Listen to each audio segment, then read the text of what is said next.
Now we know who let the dogs out.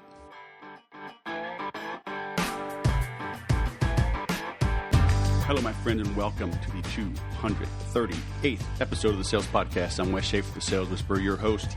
If you missed number 237, is with my friend Kim Burke, all the way from Australia, now traveling abroad. I met her at a mastermind in Florida, then hung out with her at another conference in California, but she left it all behind. She had a successful business, but she wasn't happy. She wasn't fulfilled. She took 9 months to shut it down, helped her people find new jobs, and then she started brand new.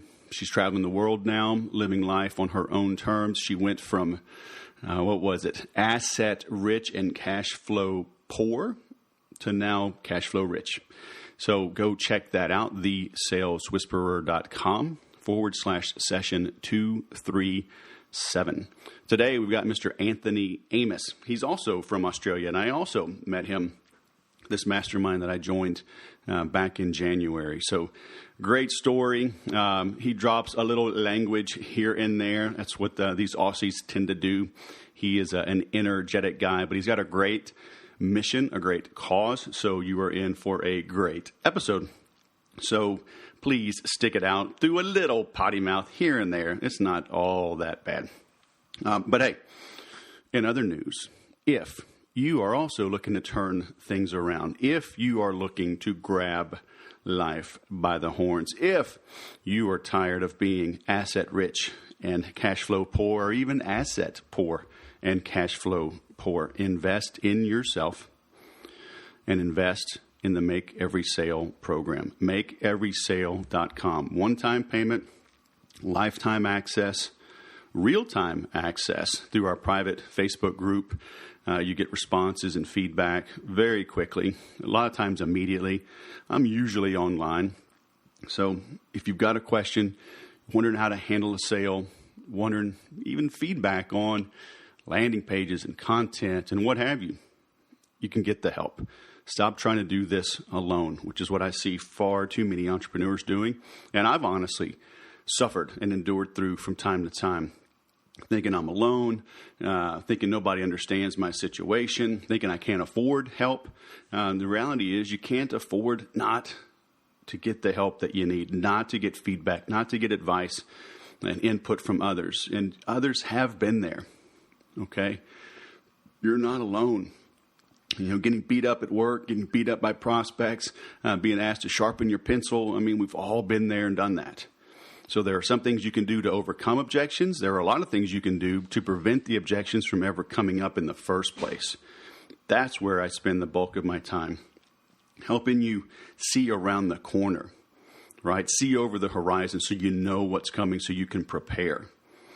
You know, the best military strategists, they don't go head to head with the opponent. They see where they're weak and then take over from there.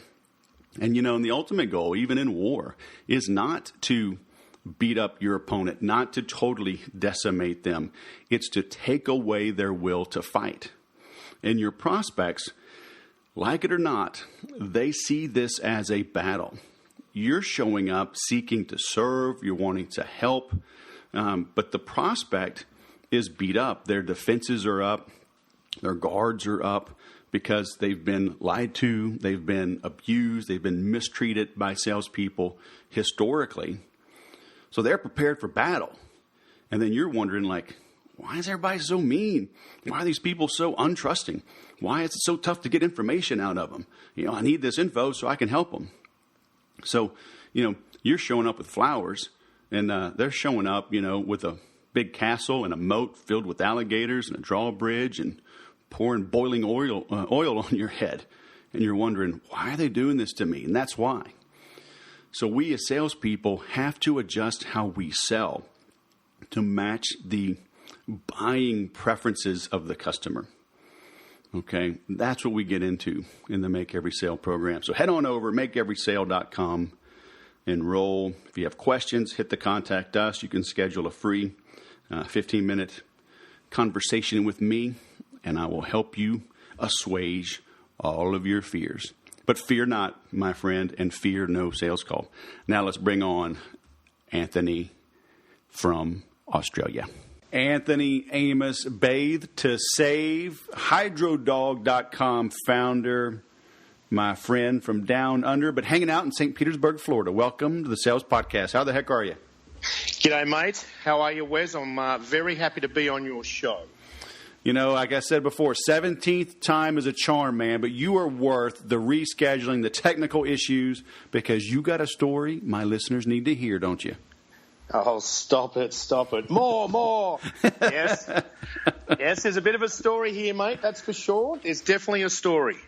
So you have this really cool charity that we're going to get into and how you're marketing that and growing that, but before you packed up your family, moved from Australia to the United States, bought an RV with a big blue dog that you tow behind, you were doing something else, right? Oh, yeah, I certainly was. Well, if you want to start back in Australia, how it all began, I came straight out of high school and played professional football for a couple of years.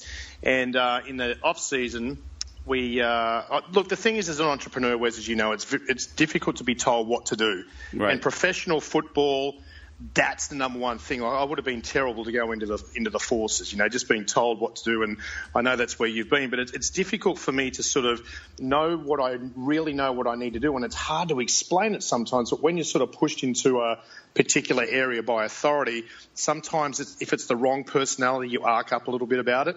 So in the downtime, we got a hydro bar stuck in the back of a trailer that was in my backyard and started washing dogs in the off-season. And believe it or not, this mobile dog washing thing in Australia was rare. No one had really done it before, and it just took off and exploded. And instead of re-signing for another 2-year contract, I resigned from professional football and started washing dogs. That is awesome. Now, when you say football, I mean, is that American soccer or is that American football? It's rugby league, and a lot of you guys over here recognise it as rugby. So there's two rugby codes. There's rugby league, rugby union. Rugby league is similar to your game we've got 6 downs, you've got 4, and rugby doesn't have any downs. It's just a free-flowing game, and they have what's called rucks. But just to keep it simple, it's rugby for all those Americans out here. Very nice. So you were you had more fun and more freedom and I guess making more money, or saw the potential to, in washing dogs than playing professional sports? Well, the first two, correct, yes. The third one, as far as the monetary goes, I saw the bigger picture. It definitely wasn't the money I was making. I was fortunate enough as a young fella to actually buy 2 houses in both of my year of contract, which was good as a 17 and 18-year-old, which is something I look back on and think is great. But transitioning from that security into business that I didn't know a lot about, to be honest with you, was the vision. And that's what you're an entrepreneur when you can see the vision. And one of the goals with my brother was, when we get 100 operators, we're going to fly to Geneva and buy a Rolex. That was our huge, big goal. And as you know, if you want to make God laugh, tell him your plan. And we didn't end up getting 100 operators. We got 100 franchisees. We went from an employee model to a franchise model that literally changed our lives. And in that period of time, we screamed up to 100 franchises in a very short period. Went over and got our Rolexes, came back, and I was like, I don't want to do this anymore. It's too much on me. The franchisees are demanding, and we're making a ton of money for young blokes. And my brother said, look, we can't. It's something that I don't want to sell. I said, well, if you give me a different alternative, I'll consider it. Because I was really the personality of the business, and he was sort of more behind the scenes. Well, as you can imagine, you've met me, so I love people and love being loud and proud.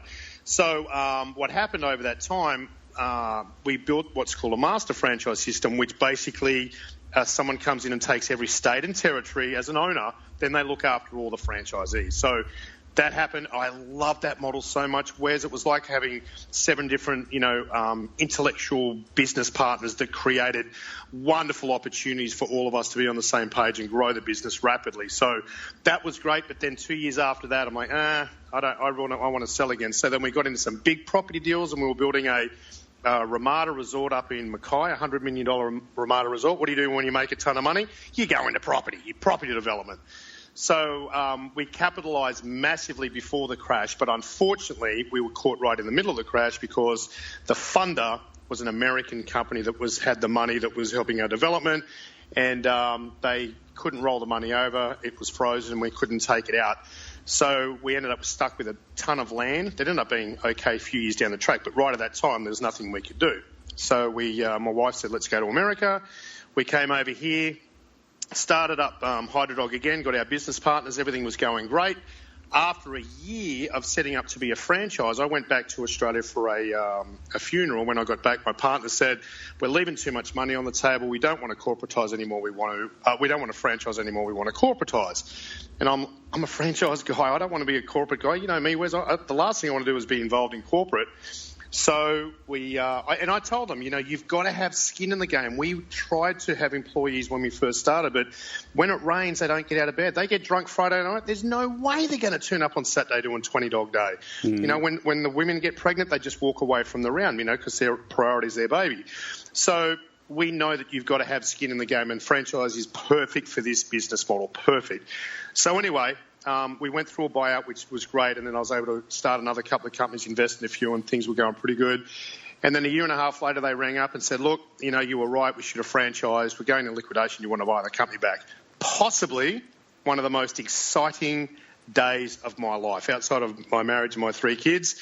Unbelievable, because it was what I started when I was 21 years of age, and here I am getting it back, pennies on the dollar, and it was just a wonderful, wonderful moment for me. So we got the business back. And what happened with the tour, I've now got the Big Blue Dog back. The kids are watching the Humane Society ads, and they went to my wife and said, we've got the Big Blue Dog. They're right at that age right now where they're influential. How do we save these lives? Surely Hydrodog can make an impact. So anyway, in the middle of the night, my wife wakes me up, literally in the middle of the night, and I thought, shit, I'm getting lucky here. But no, it was all about, let's get a 40-foot RV. So I sort of lost and won at the same time. It was quite a conundrum that I got myself into. So after we'd established, let's get a 40-foot RV, we got the dog. We went from a trailer with the Blue Dog and put it on a transit van. So now our business model over here is a Big Blue Dog and a transit van and no more trailers. Stuck it on the back of a 40-foot RV, wrapped it out with sponsors and strategic partners.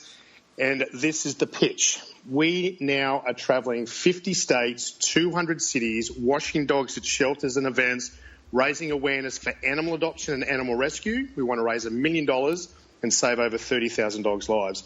So we've been going 6 months, 7 months, finding our feet, finding our sponsors and partners, and now the real tour starts 1st of March. We've already done 30 states, but we're doing 50 states. We're doubling back over half the country again. 50 states, 200 cities, and now we've got companies like Wild Pets, The Greater Good, the Animal Rescue Site, and a ton of awesome sponsors that's involved in our group, Wes, which is the Board of Advisors. They've come on board. Math AIDS has come on board. We've got Rondi's company coming on board. There's a ton of people that are involved in our mastermind group that are supporting the cause, which is just very, very exciting, and can't wait. So we've got Wild Pets that are our strategic partner, and as I said, the Greater Good.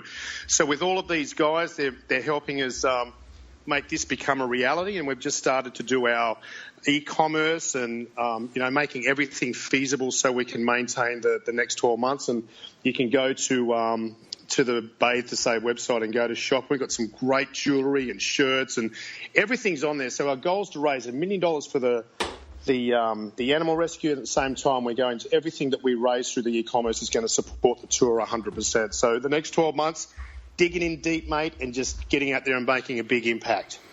That's awesome. So at age 18 and 19 years old, you're living the life, but the entrepreneur bug gets you. You don't like being told what to do, shift gears dramatically, and then continue to shift gears, although, it wasn't that big of a jump, right? You stayed in your niche, which was the dog industry, the dog cleaning industry, but then you were able to turn it into a nonprofit and you did that why? To build a bigger brand or build the brand name in America before you turn that into another franchise here?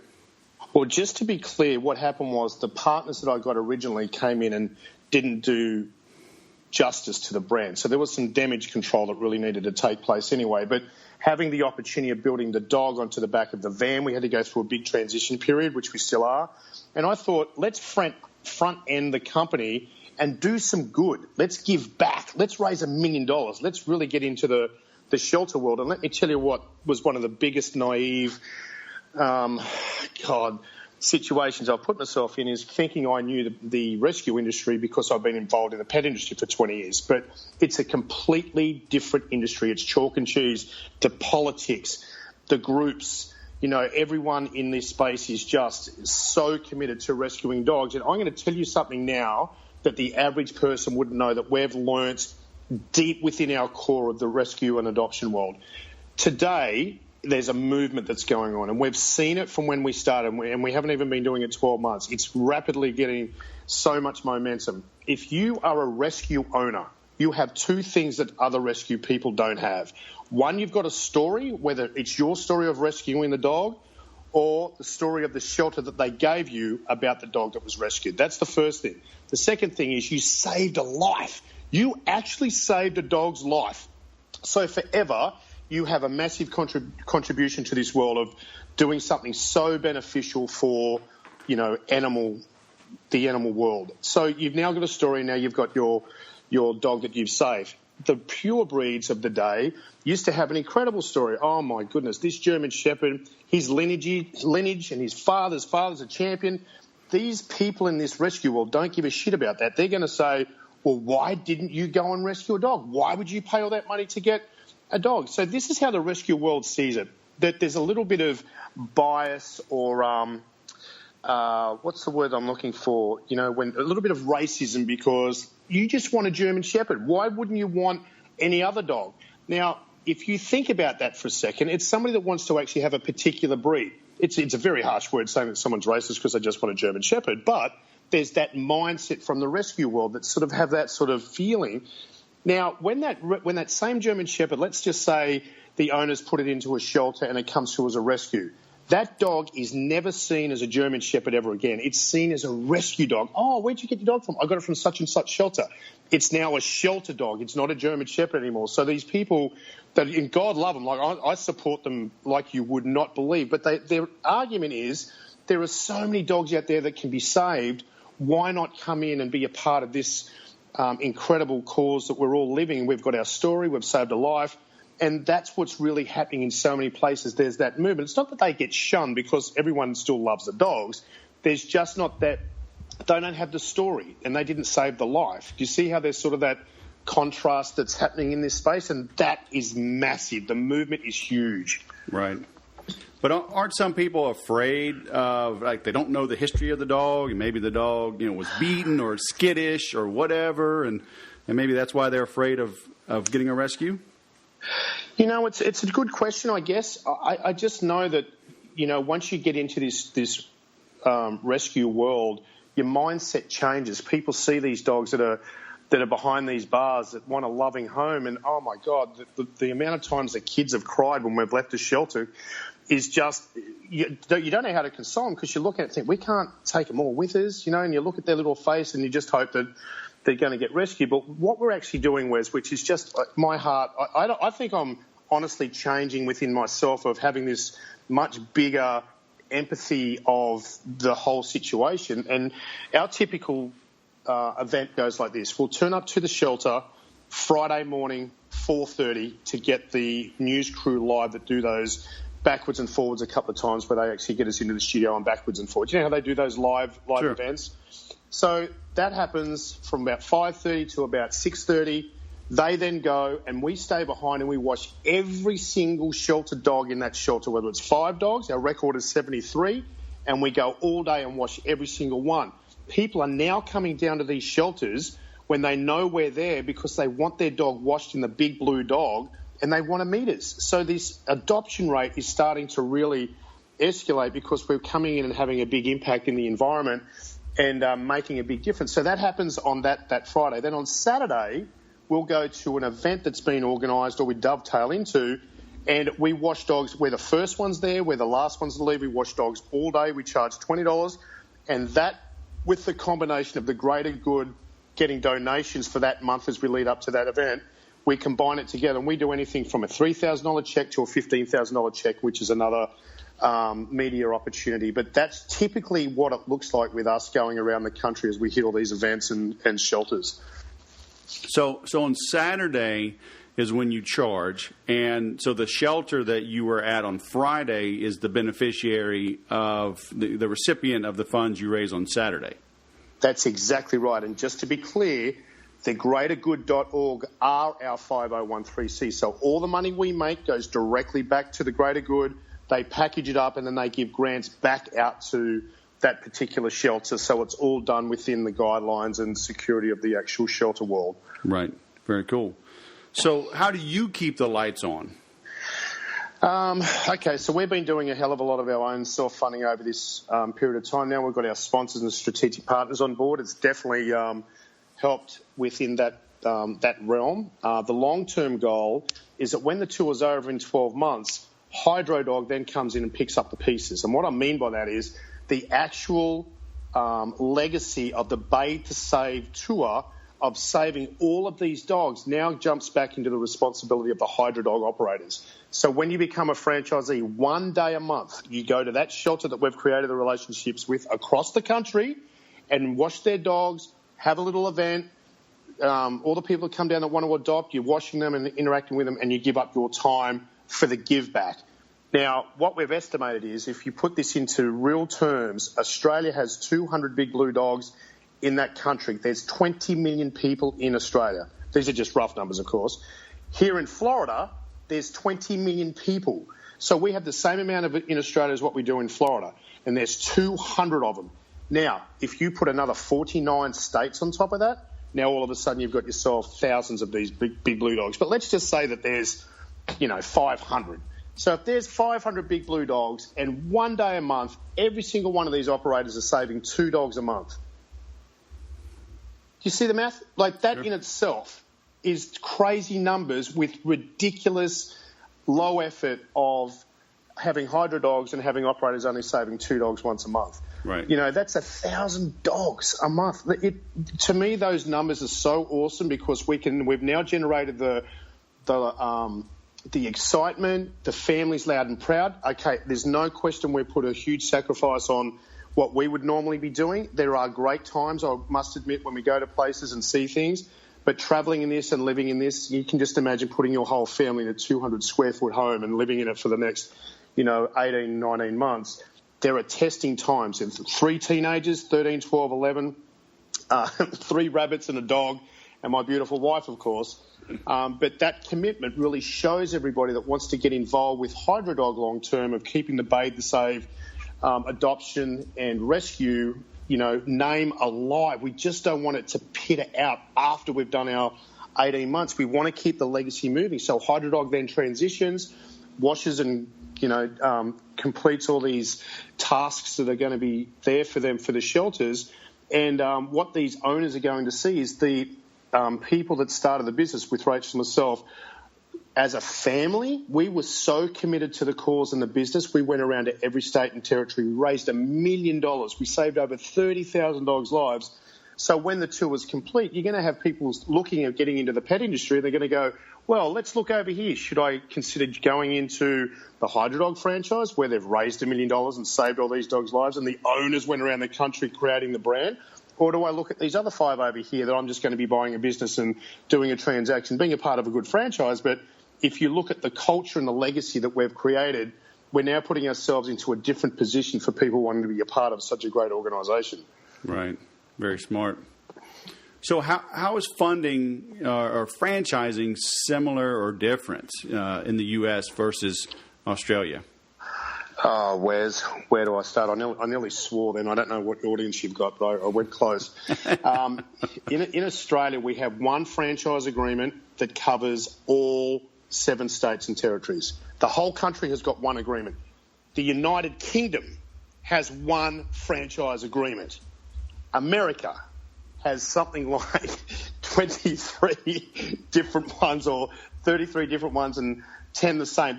I don't know the exact number, but it's nearly 30 completely like different countries. And then you've got, 10 or 12 that are exactly the same, like it's just one country. The compliance level is ridiculous. It is so ridiculous. Half the country is non-registration items and the other half are registration. So, for example, I could sell a franchise in Florida tomorrow, talk about it. have people interested and tell them everything they need to know about the business. If someone rang up from California tomorrow because it's a registration state, all I can say is that franchises are available. And the moment that we get registration, I can tell you all about the business. Then I can't even tell them what they sell for. I can't tell them how much money they can make. Nothing. They can see it on the internet, but I can't actually engage with them and tell them what benefits there are of purchasing my franchise. So the registration, as you get closer, we're going to be registering in all states, of course, but right now it's not relevant until we start selling, which is going to be probably in about a month's time. Right. But it's tough. But obviously it's still worth it, huh? Let me tell you something about why franchising is so brilliant. You've got someone like me that's prepared to go out, be the pioneer, create a business model, find every single flaw in the industry that you didn't even think exists, gets rid of all the bad, brings in the good, tests and measures, creates a duplicable business model that can be replicated over and over and over and over again, right? That's really what it boils down to. Now, you're going to get entrepreneurs out there that go, you know what, I'm sick of working for this boss, or I don't want to be in corporate anymore, but I don't have the time or the money to go out and start a business on my own. I love dogs. I want to be in the pet environment. Let's have a look who's out there. Oh, my God, look what Hydrodog's done. That's exactly what I'm looking for. I don't have to work out where to get the van from. I don't have to look about where I get my equipment from, the business model, you know, everything they need. It's a turnkey operation. So they pay $150,000 and they get a turnkey operation. Plus they get the support. Plus they get the branding. Plus they get the overall understanding on how you do make money long term, and you obviously have to pay a franchise fee for that, but that is so minimal in comparison if you wanted to start up and go and do something yourself. And right. The statistic I love the most is that getting into a franchise over a 5-year period, you've got an 88% chance of success over a 5-year period. 88% in comparison to be running your own business of going out of business in 5 years. Right. How amazing is that? So it's really all about duplication, and I love franchising so much, and the reason I do is that you end up building a huge community of everybody owning a part of their own brand because it's their business. They're on their own, but they're not alone. And then when you get the franchisor that's so passionate like I am, that started it from nothing, every franchisee that comes into this business, I washed dogs for 6 years to fund the company, so I know what it's like to be out there washing the dogs. We then went to the master franchise and we kept a master territory ourselves. I know what it's like to be a master in my own franchise.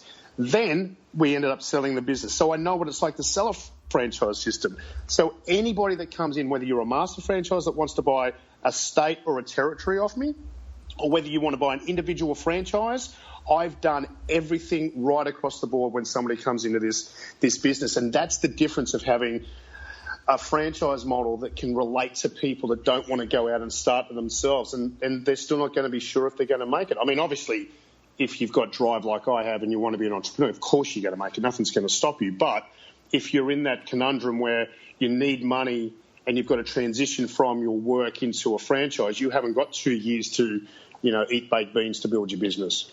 Yeah. So, you have something that, with the physical assets and the brand name, I can see how that translates right into a franchise model. But people, and I kind of mentioned it in our mastermind. We didn't have a lot of time. People have always told me, go create franchise or somehow branch out the Sales Whisperer. But it's like, how would I?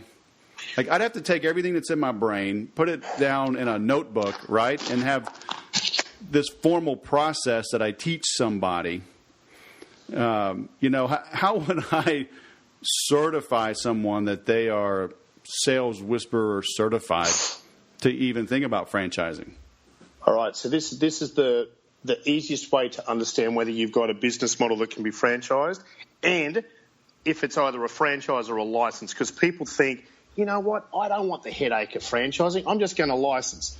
This is the 3 reasons why you cannot have a license in comparison to a franchise. If you've got a business that you want to license and they're going to use the same brand that you've got, same wording, same colours, the same font, they're going to duplicate your brand, whatever that looks like, then that's the first thing. The second thing is, are you going to give them any support to help them grow their business?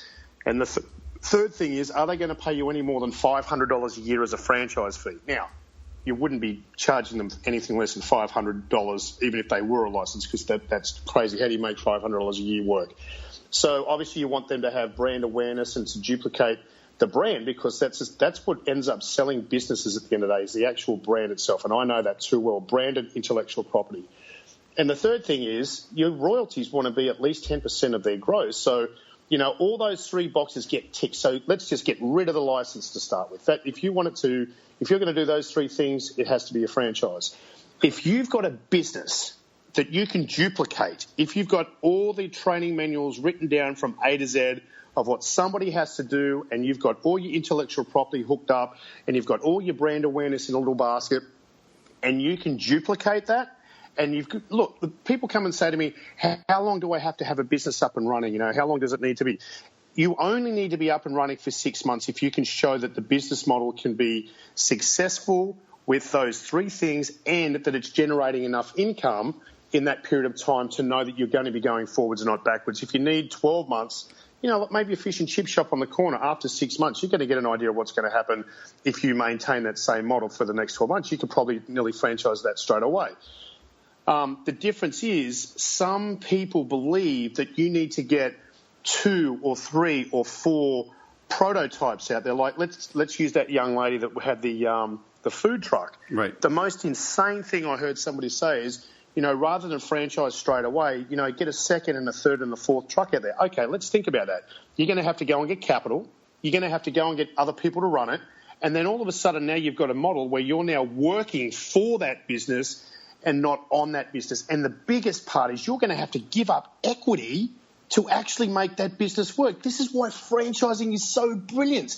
You don't give up any equity. People come in and pay you money to get one of those items to market, and then they're going to pay you a 10% royalty. Now, listen, you might think that that's unfair, but think of all the work, time, effort, and energy you put in to create that business model, but they never, ever have to do. You just give them all the information, and they're paying for it. It's not a premium. They're paying the right amount of money for it, and to keep the brand and the commitment that you're going to give with the training and support, they're going to pay a royalty for that. And that's how you can duplicate it and make it work. It is such a brilliant idea because you don't have to give up equity in your company to make this business duplicable. Now, let me tell you this. When I was on the Gold Coast in Australia, in Queensland, my brother and I had a round each when we first started. 1 round together, Then we had 1 each. So we had 1 each. Let's just say we never franchised. We were doing nearly $2,500 with dog food and washers and all that stuff. So let's just say we sat on that. He had his round, I had mine. We could do a maximum of 100 dogs a week, maximum, in those 2 rounds. And we were washing, not grooming, so we could fit a few more dogs in. When we franchised, even though we were keeping 100% of that money and taking out expenses, let's say it was $2,000 a week, we ended up with 20, it was actually 19, but I'm using 20 for a round figure, 20 hydro dogs in that one place where him and I would have only ever had 1 round each, making $2,000 per person. Now we've got 20 of them. They're all paying $1,000 a month and in royalties. They all paid, I think our franchise fee back then was like $30,000 or something up front. But what it does, it's even though we're getting $20,000 a month from these guys, and we were still making our $2,000 a week each. So we were talking $8,000 each, and now we're getting $20,000 from these guys. So we've not just replaced what we were making; we're making a little bit more. But this is where it becomes incredible. Franchising with EBITDA today is 10 to 14 times EBITDA, whereas your normal business model is 3 or 4 maximum. And because investors can see the blue sky, if you've got a business model that's working here in Florida and now you've got 49 states to go, they're going to go, shit, we can duplicate this in all of those other 49 states. So now they can see the potential, and that's the only business model you can ever sell with potential on that high end of EBITDA, 10 to 14 times. Are you kidding me? So that's what you do. Even though you're not making a ton up front, enough for the cost, enough to get it running and make it work, maybe put a bit in your pocket. But the idea is to get 100 franchises up there with, the recurring income for someone to say, wow, now imagine if we had 1,000 of these, and they pay a premium for it. Yeah. You can tell how much I love it. I love the franchise model like you wouldn't believe. And the best part about what we're about to do, we're going to be growing this franchise, and I'm actually going to become what we're calling the that franchise bloke. And I'm going to be talking about free content, getting everybody out there, teaching people how to start their own franchise, how to buy their own franchise, while I'm growing my own franchise. It's never been done before. I'm going to start doing some YouTube channels while we're doing this tour on helping people get out there and get the right people to help them grow and build a franchise or get into a franchise. Very cool. So is that going to be, are you starting that once the tour is over? Or are you going to start doing some coaching like that during the tour? I'm going to be doing segments on some live stuff and some YouTube stuff, and it's all going to be free content. I just want people to know what it's like to be a part of a franchise, what it's like to own a franchise, and what it's like to build a franchise. I'm going to do all these segments of what it's like to actually get into this sector, because there's too many big wigs out there that have huge organisations that has everything in-house that charges anything from $250,000 to $500,000. Right. And I know that I can get the right people in, whether you give up a bit of equity or whether you actually want to get the right people. I've got certain pockets of people that can help build a franchise under $50,000 just with the right connections and with people prepared to take a bit of equity in people's companies. So I'm really connected when it comes down to those sort of relationships, and I'd love to see people follow their dreams and, turn their businesses into a franchise. Right. Well, see, it's tough, man, because I just walk in, I do the Jedi mind trick, give me your money, they give me their money. So, I mean, how do I franchise that method? Mate, I don't know. I think you're onto something here. That's just you just got to keep doing that.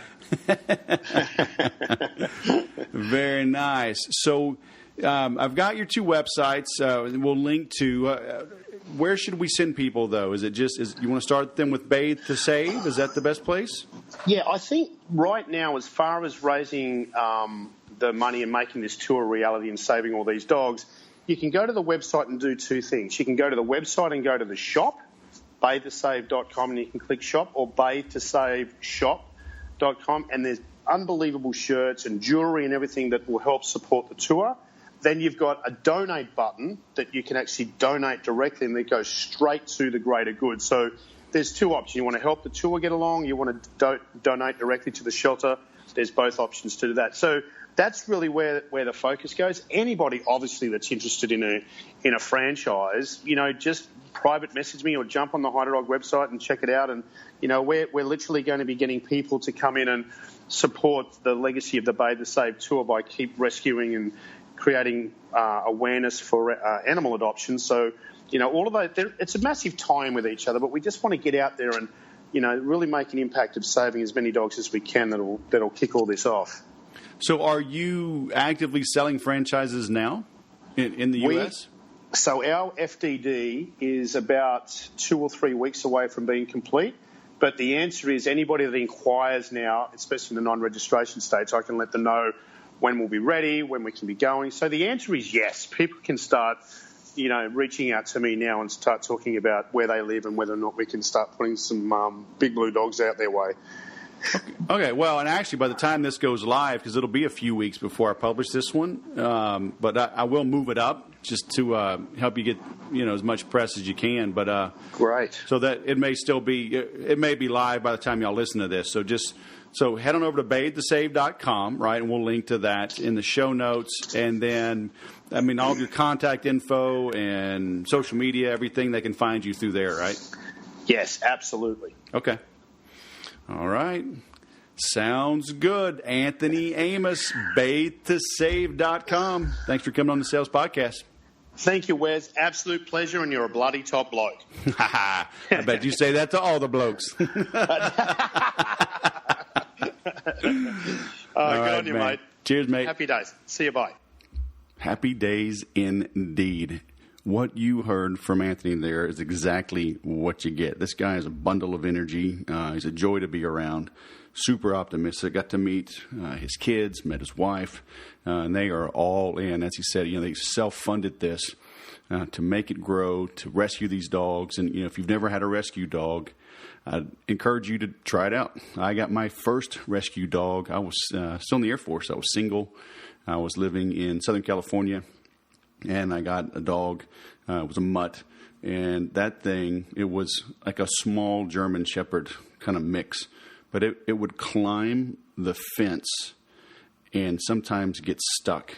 And it would be on the horizontal boards, which are only, I don't know, they weren't even 2x4s, right? I mean, so it was very narrow. I had no idea how that dog would get stuck. But, man, that dog was a runner. When I got stationed at a new base, I had to give her away. But what a cool dog. So check out what Anthony's up to. Visit his website. See what you can do to invite him to your city. They are touring all 50 states again. So he may be coming to a city near you. When you see that big blue dog, though, they tow this big truck behind their RV. And, man, it creates a buzz. It's really something to see. But, I loved his story about turning down professional sports. He saw the bigger picture, didn't want to be injured, created a franchise, grew it. As it grew into something that he didn't like anymore, he got out of that, right? He keeps following his dreams, but he listened to his wife. Gentlemen, listen to your wife. I know after 21 years, I always get good advice from my wife. I just watched the HBO series, John Adams. I think it was produced in like 2006 or 2008, somewhere there. It was seven shows, but talked about, our second president and, his wife Abigail. He was a wreck without her. And, he took counsel from his spouse. So we all need someone in our lives that look out for our best interest. And nobody does that better than a good spouse. So amen to the wives and the husbands out there. So, hey, thanks for listening. Go get yourself a dog. Get yourself a rescue dog. Invite Anthony in. And then if you want the show notes, you want links to his accounts, and you want to be able to reach out and connect with him, you can get all the notes at thesaleswhisperer.com/session238. And any of the episodes that you hear, it's session and then the number, okay, /session 238, 239, yada, yada. Hey, thanks for listening. And as always, remember to sell different.